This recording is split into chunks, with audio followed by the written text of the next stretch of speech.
Hey, what's up guys, Blazing here, back again with another quick video for you.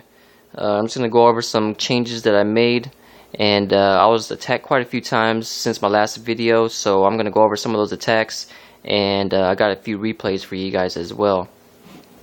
But first off, the changes, one of the main changes that I made was the placement of my town hall.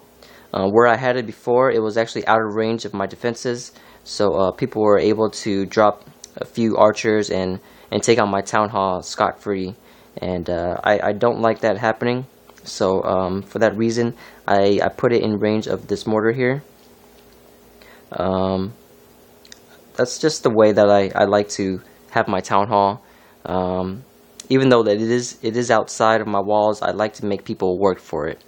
So that reason, for that reason is why I like to have it next to a mortar so it can reach the archers, and if possible I'll have it by a wizard tower as well, so that the wizard tower can work on barbarians that are hitting up the town hall, and then the mortars can work on those and take out the archers. Alright, so this area down here is another change that I made. As you can see, it's just my building, my defenses that are actually upgrading right now. But having these storages here, low-level storages, and having these weak walls here, well, I hope that it entices people to start their attack from here, simply because the weaker walls and these gold storages here. And from my experience, from the last few attacks, people have been starting there, and that is exactly what I want, because I feel like it is much harder to get into my storage areas up here starting from down here. And as you can see, I did leave a space here in between my builders' huts, again to hopefully entice people to drop their giants here to get to this wall, and to hit my spring traps on the way into the air defense and the mortar. In one of my replays, you'll notice that I only had one row of spring traps here and the rest of them up here, and I'll explain why I changed that during the replay. Alright, but let's get into these attacks here. So this was the last attack from my previous video, the all-out level 5 troops, and since then I got this, which is 52 level 4 archers, level 1 barbarian king. Excuse my dog, she's having a blast over there with a toy. 6 level 3 wall breakers and a level 2 healing spell. He was only able to get 11% and only 278 resources of each, so that was a pretty failed attack there. Next one is 200 level 4 archers and 5 level 1 barbarians, which probably came from his clan troops. But he did get 40,000 gold and 39,000 elixir, which mostly came from my low level storages and collectors. Next one was 65 level 4 archers, 5 level 4 wall breakers, 6 level 3 giants, and 70 level 4 barbarians. Got 3,600 gold and 3,300 elixir, only 28%, which was and the star came from my town hall, obviously, and the resources, and probably some collectors as well. Next one, these two were actually attacks from when I was trying to relocate my town hall, because it was out of range of my defense, and so that's how they were able to get those 1 stars, because it was out of range. This one here, 205 level 6 archers and 5 level 1 giants, pretty much a mass level 6 archer attack. He spread them around in my base in a circle, which took out everything around my base, and he did get to my low level storages, so that's pretty much how he got those resources. But all in all, I feel like it held up pretty well against level 6 mass archers. He did get 2 stars on me because he got 58% and my town hall, but he only got 25,000 resources of each, so I think that was pretty good. So the next one here is 50 level 3 goblins, 16 minions, 5 level 3 archers, and 28 level 3 barbarians. Got 5,000 gold and 3,500 elixir. Pretty low level attack. I think he only got after my collectors. Let's check it out anyway.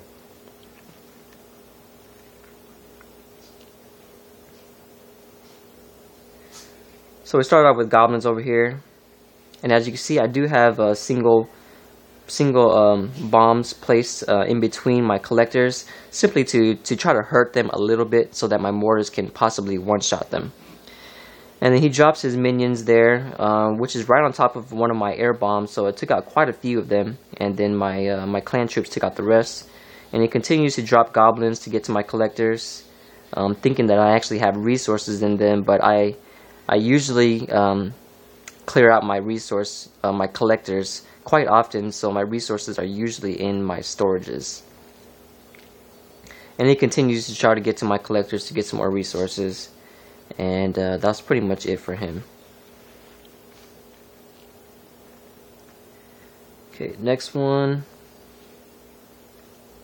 13 level 4 giants, 117 level 5 archers, and 6 level 1 barbarians. He got 8,200 gold and 8,000 elixir, 28 dark elixir in my town hall.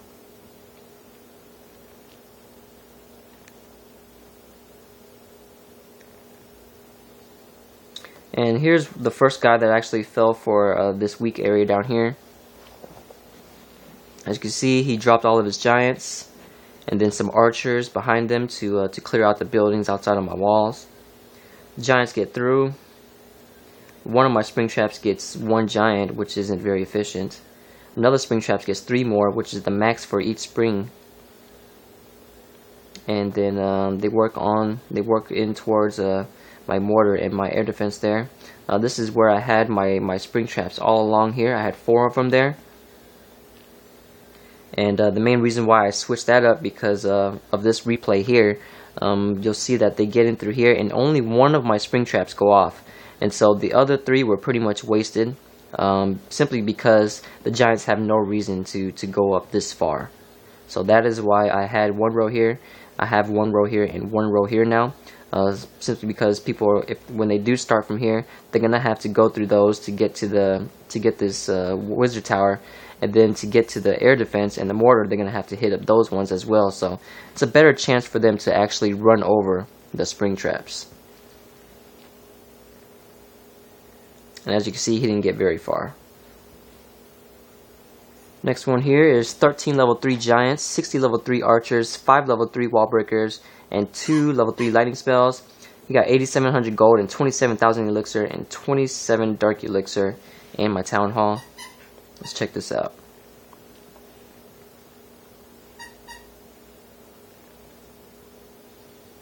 So this is the second guy that actually fell for this weak area down here, and as you can see, I did have my spring trap, my 2 rows of spring traps there, and then he dropped some archers to clear out the builders' huts and wall breakers to get into this segment here, which I feel like are a waste of wall breakers because of how low the walls are. And then he drops 2 of his lightning spells to take out my my mortar up there.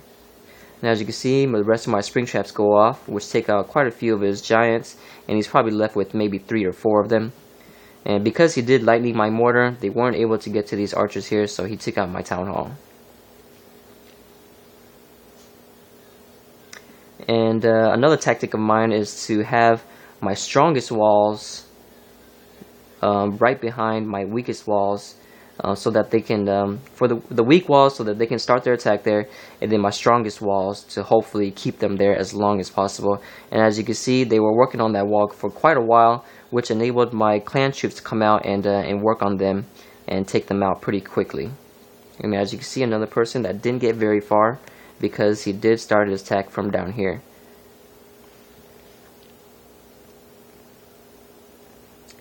So in a way, I am intentionally making this area look weak, so that they can start their attack from there. Just a tactic to hopefully entice them to this area here. And as you can see, it's working pretty well. Last one here is 60 level 4 archers, 8 level 4 giants, 5 level 4 wall breakers, and 90 level 4 goblins. He got 75,000 gold, which is pretty decent, and but only 4,000 elixir, which is much less than his army composition, so he lost out on elixir there.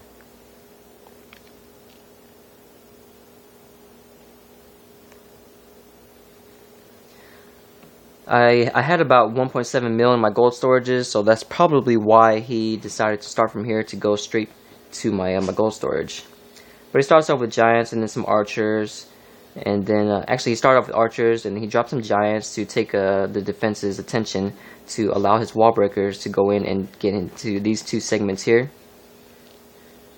And as you can see, all three of my mortars are working on this area here, so it may look weak over here, but it's pretty strong. And as if you noticed, my giant bomb went off and took out quite a few of his goblins there.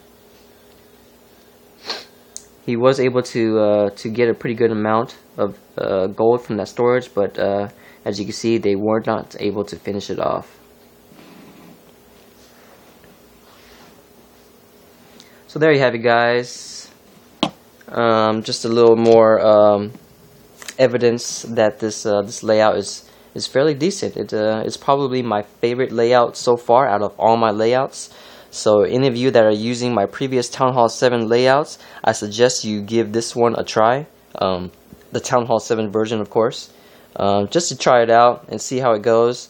But keep in mind that my defenses are maxed out for Town Hall 7 besides my wall.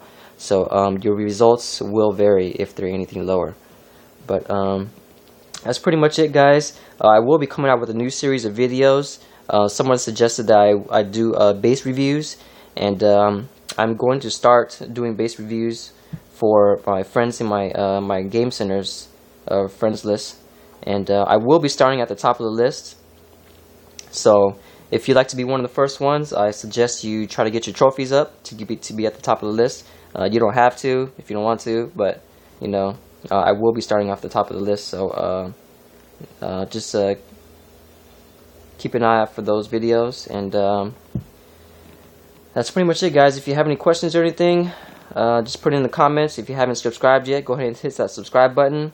If you want to add me to Game Center, my Game Center ID is TonyT70174. That's TonyT70174. Alright, guys, until next time, have fun raiding.